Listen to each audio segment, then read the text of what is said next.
When we think about corporate crisis management, we usually think about damage control, right? But what happens when the crisis isn't a human mistake, but a machine-made disaster, one powered by AI? Today, we are diving into a totally new era of AI-driven corporate threats. And to really get just how different things are now, we have to start with one of the most famous and misunderstood PR disasters of all time. Okay, let's talk about a story you think you know. The McDonald's hot coffee lawsuit. We've all heard the punchlines, the jokes, but I'm willing to bet most of us have never heard it described like this. This one sentence just rips away the curtain of corporate spin and shows you the horrifying reality that was so deliberately buried. The story that got spun, the one we all heard, was about a frivolous lawsuit. It was painted as a greedy customer trying to score a quick payday. But that narrative, it was a PR masterpiece. And it worked perfectly to hide the truth. This was about a dangerous corporate policy. So the real crisis wasn't the spill itself, it was this story that was told about it. So let's quickly unpack what was really going on with this analog crisis, because understanding how this one single story was so effectively manipulated is absolutely key to grasping the insane scale of the threats companies are facing today. Let's just tear down the myth right here. The coffee wasn't just hot. It was kept near boiling at a temperature that could cause third-degree burns in just a few seconds. And McDonald's knew it. They had already received over 700 complaints about burns. So why? Well, it was all about profit. Keeping it that hot meant longer-lasting coffee for commuters and, fewer people asking for refills. But here's the real kicker. The victim, Stella Liebeck, she wasn't looking for a lottery ticket. She initially just asked for her medical bills to be covered, about $20,000. McDonald's came back and offered her $800. The massive lawsuit only happened because they flat out refused to do the right thing. So that was the analog world, a single, slow-burning crisis that was managed through newspapers and TV. Now, let's rocket forward to today's digital landscape, where crises aren't just handled by algorithms, they're actually created by them. And the difference is it's staggering. We've gone from human speed to machine speed. A story that once took days to spread through the papers can now go global in minutes. And the crisis content itself, the fake videos, the false reports, is being generated automatically. The old PR playbook from the 90s, it's not just outdated, it's completely and utterly useless against this kind of attack. And look, the experts see this coming. A whopping 94% of PR professionals say that AI is going to be a total game changer for crisis management. They get it. They know the threat is real, and it's already here. But, knowing a threat exists is one thing. Being ready for it, that's a whole other story. And this is where it gets really scary. Look at that gap. While almost everyone sees the freight train barreling down the tracks, a tiny fraction, just 12%, actually have a plan to deal with an AI-specific crisis. That's not just a small gap in preparedness. That is a massive, wide-open vulnerability for practically every business out there. So, what do these new AI-driven threats actually look like?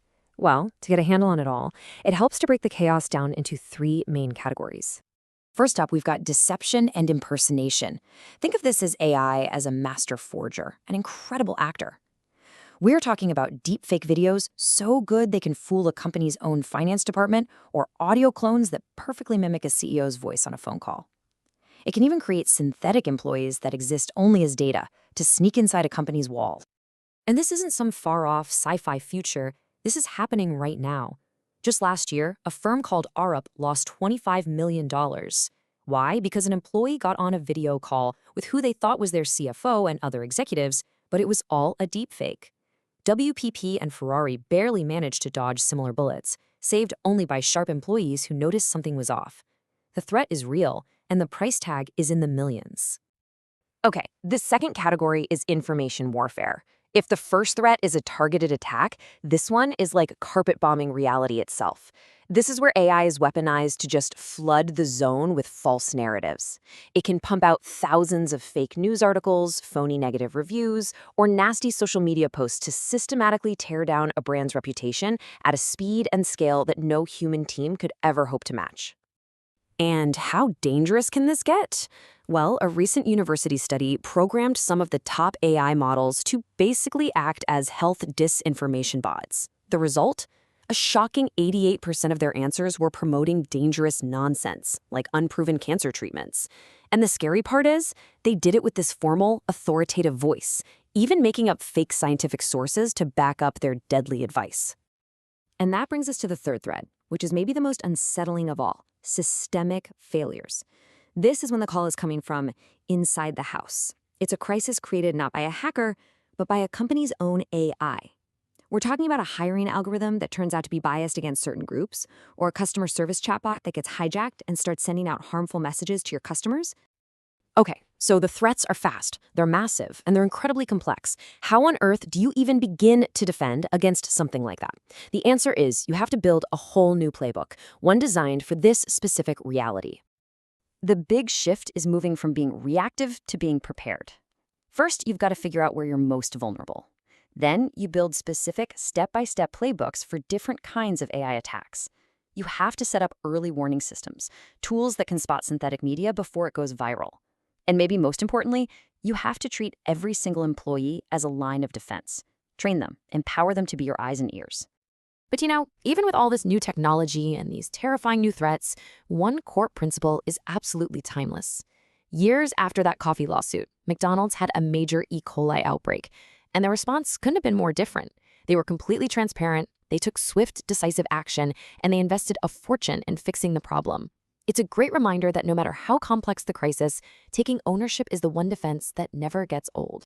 But all of this preparation, all of these playbooks, it all leads to the single biggest unanswered question of the entire AI era. When the AI messes up, who's actually accountable? I mean, really think about it. When an AI algorithm denies someone a loan, or gives bad medical advice, or causes a huge financial loss, whose fault is it? Is it the programmer who wrote the code, the company that used the AI, the person who followed its advice? This is what people are starting to call the AI decision attribution crisis. And figuring out the answer, well, that isn't just a challenge. It might be the defining corporate test of the next decade.